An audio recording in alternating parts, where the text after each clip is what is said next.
Hi friends, ഇന്ന് ഞാനിവിടെ കാണിക്കാൻ പോകുന്നത് ബീൻസും പൊട്ടറ്റോ അതായത് ഉരുളക്കിഴങ്ങും ഉപയോഗിച്ചിട്ടുള്ളൊരു കറിയാണ്. ഇത് വളരെ സിമ്പിൾ ആയിട്ടുള്ള കറിയാണ്. അതുപോലെ തന്നെ അത്രയും നല്ല ടേസ്റ്റാണ് ഇതിന്. വളരെ മസാലയൊന്നും സ്പൈസിയൊന്നും അല്ല അത്. അപ്പം ഇത് പെട്ടെന്ന് ഉണ്ടാക്കിയെടുക്കാൻ കഴിയും. ഇത് എനിക്ക് എൻ്റെ ഒരു ഫ്രണ്ട് പറഞ്ഞ റെസിപ്പിയാണ്. കേട്ടപ്പോൾ എനിക്ക് തോന്നി ഇത് അത്ര വലിയ റെസിപ്പി നല്ല ടേസ്റ്റ് ഉണ്ടാകുമെന്ന് തോന്നിയില്ല. പക്ഷെ ഉണ്ടാക്കി നോക്കിയപ്പോൾ വീട്ടിലൊക്കെ എല്ലാവർക്കും കുട്ടികൾക്കൊക്കെ നല്ല ഇഷ്ടമായി. അപ്പോൾ ഇതിന് വേണ്ട സാധനങ്ങൾ എന്തൊക്കെയാണെന്ന് നമുക്ക് നോക്കാം. ഇതിന് വേണ്ടിയിട്ട് ബീൻസ് ഒരു 250 ഗ്രാം ഞാൻ എടുത്തിട്ടുണ്ട്. അത് ഈ വലുപ്പത്തിൽ ഞാൻ മുറിച്ചെടുത്തതാണിത്. പിന്നെ ഉരുളക്കിഴങ്ങ് 2 എണ്ണമാണ് ഞാൻ എടുത്തിരിക്കുന്നത്. ഇത് ക്യൂബായിട്ട് ഇങ്ങനെ അരിഞ്ഞിട്ടുണ്ട്. പിന്നെ വേണ്ടത് സവാള 1, ഒരു 2 വലിയ അല്ലി വെളുത്തുള്ളി. ഞാനിവിടെ ചൈനീസ് വെളുത്തുള്ളി നല്ല വലിപ്പമുള്ളത് കിട്ടും, അതാണ് യൂസ് ചെയ്തിരിക്കുന്നത്. പിന്നെ ഇഞ്ചി 1 ഇഞ്ച് കഷ്ണം ചതച്ചത്, വെളുത്തുള്ളി അതുപോലെ ചതച്ചെടുക്കണം. പിന്നെ വറുത്തിടാൻ ജീരകവും പിന്നെ ഒരു നുള്ള് കായത്തിൻ്റെ പൊടിയാണ് ഇവിടെ. കായം വേണ്ടെങ്കിൽ അത് ഇടേണ്ട ആവശ്യമില്ല. പക്ഷേ അത് ചേർത്ത് കഴിഞ്ഞാൽ നമുക്ക് അറിയൊന്നുമില്ല അതിൽ കായം ചേർത്തിട്ടുണ്ടെന്ന്. പക്ഷെ നല്ലൊരു ടേസ്റ്റും ഫ്ലേവറും കിട്ടും. പിന്നെ ഇതിന് വേണ്ട മസാലപ്പൊടികൾ: മുളക് പൊടി ഒരു 1.5 ടീസ്പൂൺ കാശ്മീരി ചില്ലി പൗഡർ, പിന്നെ ഒരു ടീസ്പൂൺ മല്ലിപ്പൊടി, പിന്നെ ഒരു 1/2 ടീസ്പൂൺ മഞ്ഞൾപ്പൊടിയാണ് എടുത്തിരിക്കുന്നത്. പിന്നെ കുറച്ച് ഉപ്പ്, പിന്നെ ആവശ്യത്തിനുള്ള കുക്കിംഗ് ഓയിൽ. നമുക്ക് ഇത് ഉണ്ടാക്കാൻ തുടങ്ങാം. ഇപ്പം ഞാനിവിടെ ഒരു പ്രഷർ പാൻ അടുപ്പത്ത് വെച്ചിട്ടുണ്ട്. ഇതിലേക്ക് ജീരകവും ഒരു നുള്ളു കായും ചേർത്ത് കൊടുക്കാം.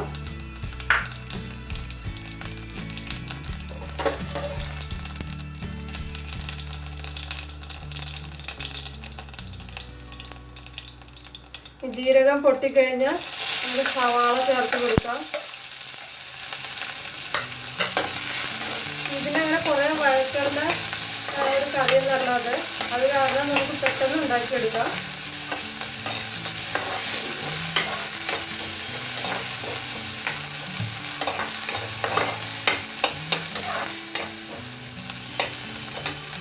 ഇതിലേക്ക് കുറച്ച് ഉപ്പ് ചേർത്ത് കൊടുക്കുന്നുണ്ട് ഞാൻ.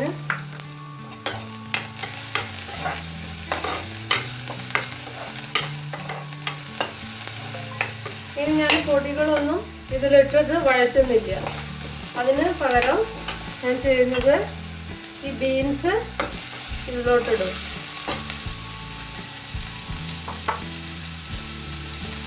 പിന്നെ ഈ പൊട്ടറ്റോ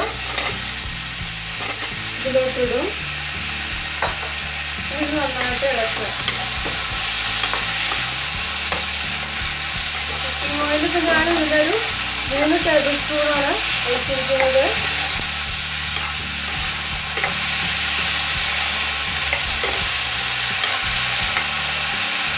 ഇനി ബാക്കിയുള്ള സാധനങ്ങളൊക്കെ നമുക്ക് ഇതിലേക്ക് ചേർക്കാം. മുളക് പൊടി, മഞ്ഞൾപ്പൊടി, മല്ലിപ്പൊടി ഇതൊക്കെ ഇതിലേക്ക് നേരിട്ട് ചേർക്കാം. ഇഞ്ചി വെളുത്തുള്ളി അതും ഇതിലേക്ക് നേരിട്ട് ചേർക്കാം. നമുക്കിതൊന്ന് ഒരു 3 മിനിറ്റ് ഇതൊന്ന് വഴറ്റിയെടുക്കണം. ഇങ്ങനെ വഴറ്റിയാൽ തന്നെ ഇത് നന്നായിട്ട് എൻ്റെ പച്ചമുളകൊക്കെ മാറും.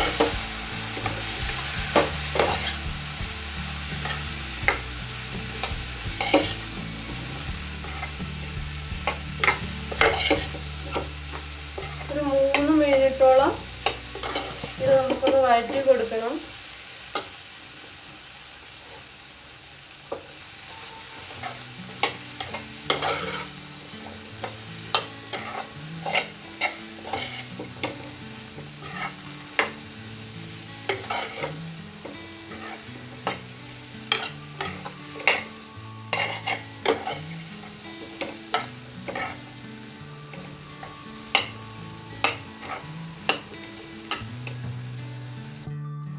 3 മിനിറ്റ് ഞാൻ നന്നായി വഴറ്റി കൊടുത്തു. ഇനി നമുക്ക് ഇതിലേക്ക് ആവശ്യമായിട്ടുള്ള വെള്ളം, ചൂടുള്ള വെള്ളം ഒഴിച്ചു കൊടുക്കാം. എത്രയാണോ നമുക്ക് ഗ്രേവി വേണ്ടത് വെച്ചാൽ ആ പാകത്തിലുള്ള വെള്ളം ഒഴിച്ചു കൊടുക്കാം.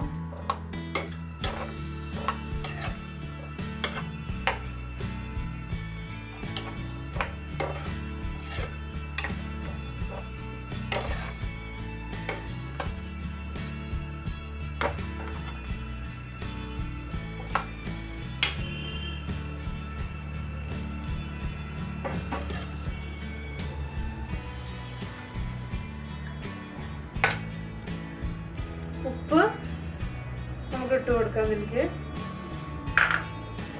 ഉപ്പിൻ്റെ പാകമൊക്കെ നന്നായിട്ട് നോക്കണം. ഇനി ഇതൊന്ന്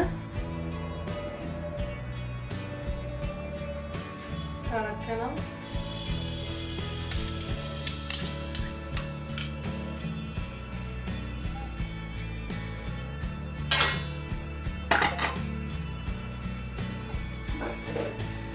കറി തിള വരാൻ തുടങ്ങി.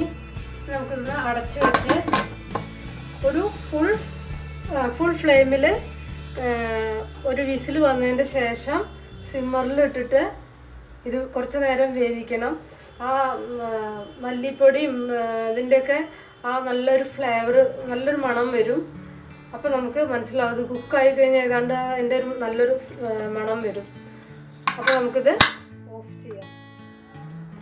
ഞാൻ നോക്കിയിട്ട് പറയാം എത്ര മിനിറ്റോളം ഞാൻ സിമ്മറിലിട്ടുന്ന. ഞാനിപ്പോൾ ഇതിൽ ഗരം മസാലയും ചേർക്കുന്നില്ല. വേണ്ടവർക്ക് ചേർക്കാം, പക്ഷേ ഇതിൽ ഗരം മസാലയുടെ ഒന്നും ആവശ്യമില്ല.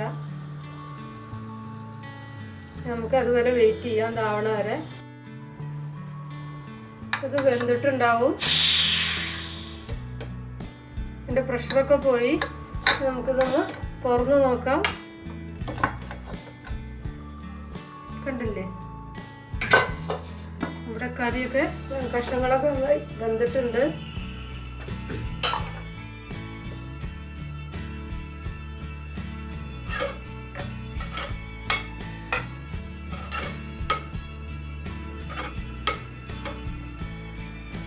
ഇനി നമുക്ക് ഈ കഷ്ണങ്ങളൊക്കെ ഒന്ന് ചെറുതായിട്ടൊന്ന് ഉടച്ചു കൊടുക്കണം. അപ്പോഴാണ് അതിൻ്റെ ആ ടേസ്റ്റ് വരിക. ഉടച്ചു കൊടുക്കുക.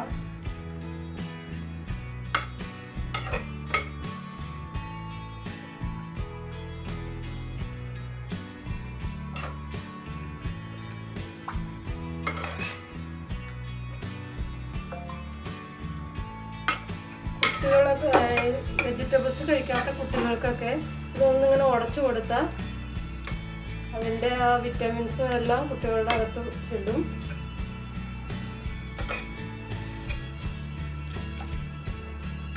കണ്ടില്ലേ, ഈ കൺസിസ്റ്റൻസിയാണ് ഇപ്പോൾ ഇതിന് ഈ കറിക്ക് പാകം. വല്ലാതെ അങ്ങനെ വെള്ളത്തോടക്കന് നന്നല്ല. അല്ലേ,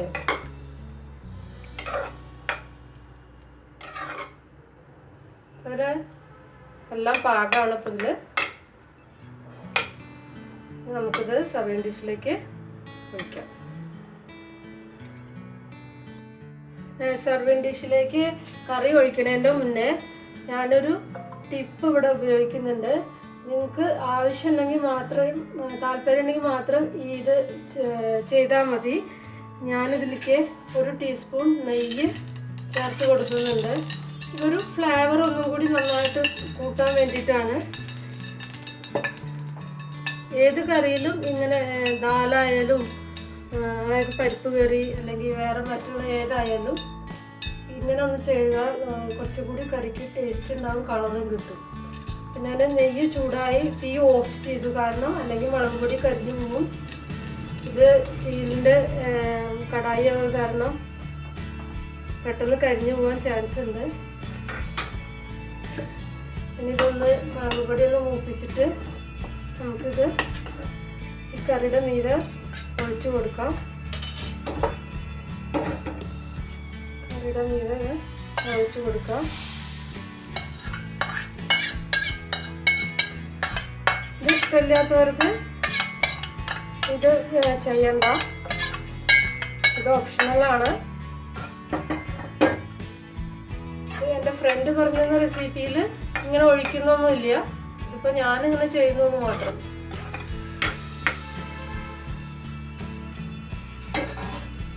ഇത് നമുക്ക് സർവീസിലേക്ക് ഒഴിക്കാം. അപ്പോൾ നമ്മുടെ ബീൻസ് ആലു കറി തയ്യാറായി. ഇത് നിങ്ങളെല്ലാവരും ഉണ്ടാക്കി നോക്കണം. ഇത് വളരെ സിമ്പിളായിട്ടുള്ളൊരു കറിയാണ്. ഇത് നിങ്ങൾക്ക് ഇഷ്ടമായാൽ ഫീഡ്ബാക്ക് അറിയിക്കാൻ മറക്കരുത്. അതുപോലെ സബ്സ്ക്രൈബ് ചെയ്യാനും മറക്കരുത്. Thank you.